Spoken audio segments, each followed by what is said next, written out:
Assalamualaikum warahmatullahi wabarakatuh. Perkenalkan, nama saya Susanti, NIM 40 11 80 323. Di sini saya akan membahas mengenai portofolio. Topik bahasan. Yang pertama, pengertian portofolio dan investasi. Yang kedua, langkah-langkah kegiatan portofolio.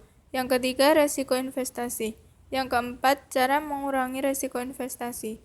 Yang kelima, jenis sekuritas diperdagangkan. Dan yang terakhir, pelaku transaksi di pasar modal. Pengertian portofolio dan investasi. Portofolio merupakan sekumpulan investasi dalam bentuk sekuritas atau financial asset. Investasi sekuritas atau financial asset merupakan selembar kertas yang menunjukkan hak pemodal yang memiliki kertas tersebut untuk memperoleh bagian dari kekayaan organisasi yang menerbitkan sekuritas tersebut dan berbagai kondisi yang memungkinkan pemodal tersebut menjalankan haknya.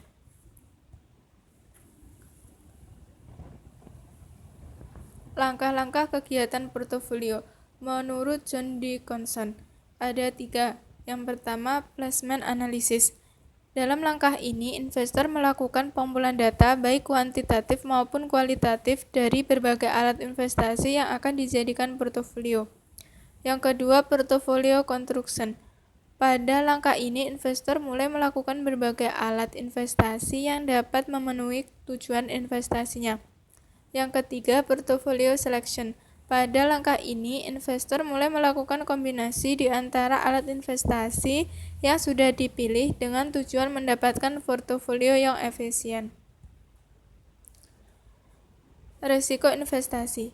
Resiko investasi itu ada 2. Yang pertama, resiko tidak sistematik, merupakan resiko yang dapat dikurangi atau dihindari dan terkait dengan suatu saham tertentu apabila melakukan resiko saham atau surat berharga lainnya.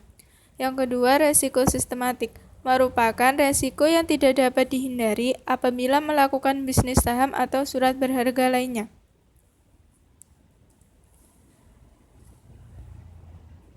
Cara mengurangi resiko investasi. Resiko dalam teori portofolio didefinisikan sebagai deviasi standar atau penyimpangan tingkat keuntungan. Semakin besar deviasi standar ini, semakin beresiko investasi tersebut. Meskipun demikian, penggunaan deviasi standar ini yang juga disebut resiko total hanya bisa diterapkan untuk portofolio yang efisien. Berdasarkan keadaan tersebut, kemudian dikembangkan suatu model yang disebut sebagai model penentuan harga aktiva atau yang disebut Capital Asset Pricing Model (CPAM). Model ini menunjukkan bahwa yang relevan sebagai pengukur rasio adalah beta, yaitu kepekaan suatu saham atau usulan investasi dengan perubahan-perubahan pada portofolio pasar. Dengan model ini dibuktikan bahwa antara resiko dan keuntungan terdapat hubungan yang positif dan linier.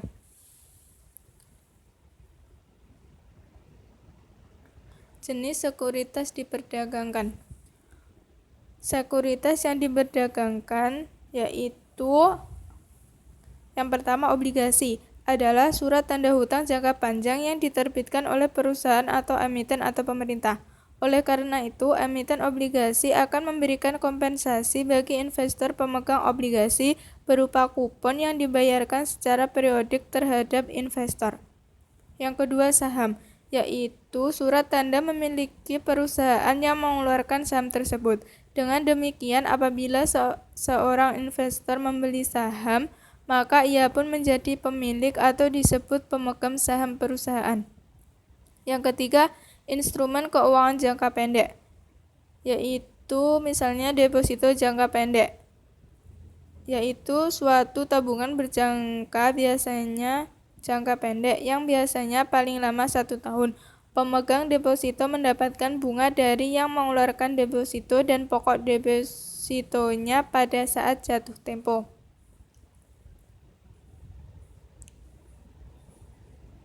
Pelaku transaksi di pasar modal. Yang pertama yaitu pemodal.